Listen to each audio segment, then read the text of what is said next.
ইব্রাহিম ইবনে Adham রহমতুল্লাহ আলাইহির জীবন শুধু ছোট একটা কথার দ্বারা চেঞ্জ হয়েছে। রাত্রে ঘুম ভেঙে গেছে কারো চলার আওয়াজে, ছাদের উপরে জোরে জোরে হাঁটতেছিল, ওই গুম গুম আওয়াজে তার ঘুম ভেঙে গেছে। প্রহরীকে বলছে, দেখো তো আমার ছাদেকে। তো ডাইকা নিয়ে আসছে, বলছে, তুই গভীর রাত্রে তুমি আমার ছাদে কি করো? বলছে, জাহাপনা আমার উট হারায় গেছে, আমি খুঁজতে খুঁজতে ছাদে চলে আসছি, যে আপনার ছাদে আমার উট আসলো কিনা। তো বাদশাহ বেয়াদব ছিল না, আদবওয়ালাই ছিল। হাসি দিয়া বলছে, পাগল, উট তো হয়তো নদীতে পাবে, না হয় জঙ্গলে পাবে, ছাদে উট পাবে কি করে? তো বলছে, জাহাপনা রাগ হয়েন না, আমি যদি পাগল হই তাহলে আপনিও আমার সাথে। বলছে, সেটা কি করে? আমি যদি ছাদে উঠ না পাই তো আপনি রাজপ্রাসাদের ভিতরে আল্লাহ পাবেন কি করে? এটা আমাকে বলেন। এতটুক কথাই জীবন চেয়েছে।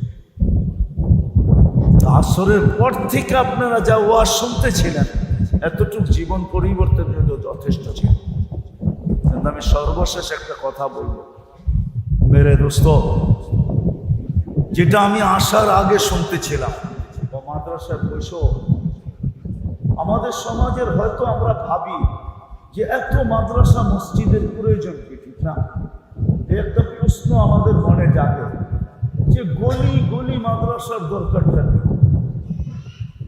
আর বৎসরে বৎসরে এরা আমাদেরকে বারবার, প্রত্যেক মাদ্রাসাওয়ালারা বৎসরে একবার না একবার ওয়াজ মাহফিলের নামে আমাদেরকে বিরক্ত করে। এটারই প্রয়োজন। একটা কথা মনে রাখেন, বাংলাদেশ নড়ে চড়ে কিন্তু পড়ে না, এটা জানেন? যেদিন থেকে এই দেশের জন্ম ওই দিন থেকে শতবার নড়ছে চড়ছে, কিন্তু একবারও বিপর্যয় ঘটে নাই। শুধু কারণ কি জানেন? আমি বাহ্যিক সুরক্ষার কথা বলবো না, যে বাহ্যিক সুরক্ষার দ্বারা আমরা টিকা আছি। বাংলাদেশ টিকা আছে একটা আধ্যাত্মিক সুরক্ষা দ্বারা। ওই আধ্যাত্মিক সুরক্ষা হলো মসজিদ, আধ্যাত্মিক সুরক্ষা হলো মাদ্রাসা, আধ্যাত্মিক সুরক্ষা হলো মক্তব, আধ্যাত্মিক সুরক্ষা হলো হেফজোখানা। যার কারণে শতবার নড়ছে চড়ছে, একবারও বিপর্যয় ঘটে নাই। ভূমিকম্প আসছে আমাদের দেশে শতবার, মিডিয়া বহুতবার বলছে এমন ভূমিকম্প আসবে, এটা নষ্ট হয়ে যাবে, ওইটা নষ্ট হয়ে যাবে। ভূমিকম্প আসছে, কিন্তু আজ পর্যন্ত বিপর্যয় ঘটাইতে পারে না। শুধু কেন জানেন?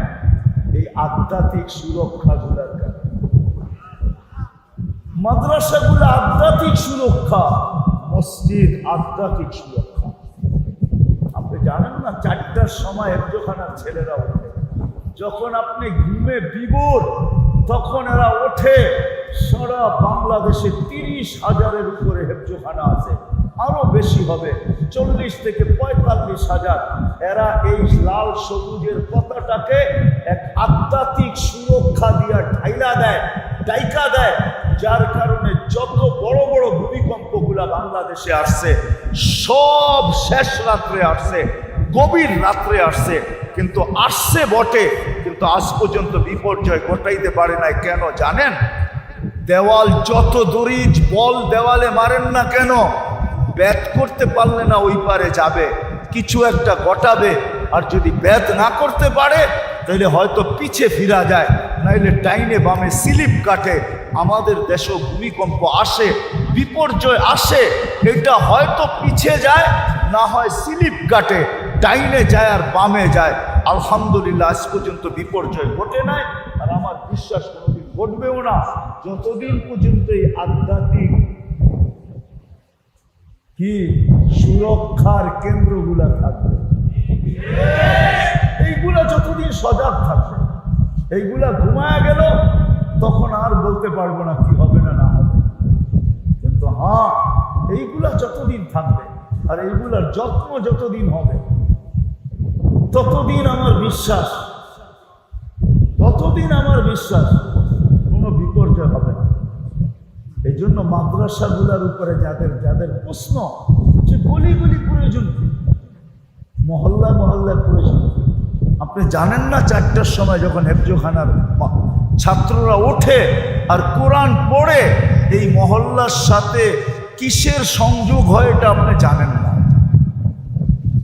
এইখানের ওই আলোটা কি, আকাশের আলো কিরকম হয় আপনি ঘুমের করে কোত্থেকে দেখবেন?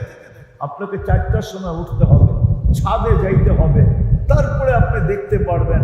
যদি আপনার কাছে ওই লেন্স থাকে, চশমাও থাকতে হবে, তাইলে আপনি দেখতে পারবেন যে এইখানের সাথে কোন জায়গার সংযোগ, এখানের আলো কিরকম। রব্বে কাবার মাঝে মাঝে মিডিয়া দেখেন না, যারা নাকি চাঁদে দেখছে গেছে, দুনিয়ার কিচ্ছু দেখে নাই, কিন্তু পরে এদের খবর হয়েছে এরা একটা আলো দেখছে, বাইতুল্লাহকে দেখছে, একটা আলো দেখছে, যে আলোটা চাঁদ ভেদ করে উপরে চলে গেছে। অনেক দিন পরে এটা প্রকাশ পাইছে যে এটা বাইতুল্লাহর আলো ছিল। ছাদে বসে বাইতুল্লাহ দেখা যায়। এই জন্য আমাদের উচিত এই মাদ্রাসাগুলোকে টিকায় রাখা। এটা আমাদের আধ্যাত্মিক, কি বলে এটাকে, প্রোটেকশন, আমাদের আধ্যাত্মিক সুরক্ষা।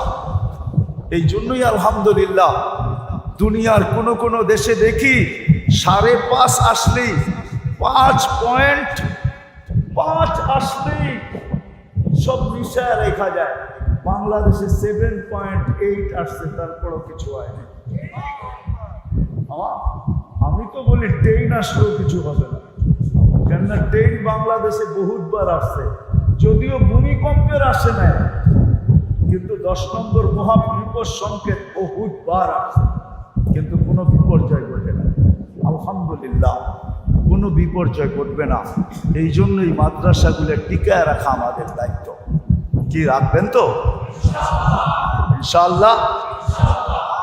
আর আজকের থেকে নামাজ ছাড়ব না, ওয়াদা। আল্লাহ আমাদের সবাইকে আমল করার তৌফিক দান করেন। ওমা আলাইনা ইল্লাল বালাগ। শেষ। সবাই দোয়া করবেন। মোহতামিম সাহেব দোয়া চাইতেছিল যে মাদ্রাসার যেন একটা জাগার ব্যবস্থা আল্লাহ কুদরত দ্বারা করে দেয়। ভাড়া ঘরে আছে।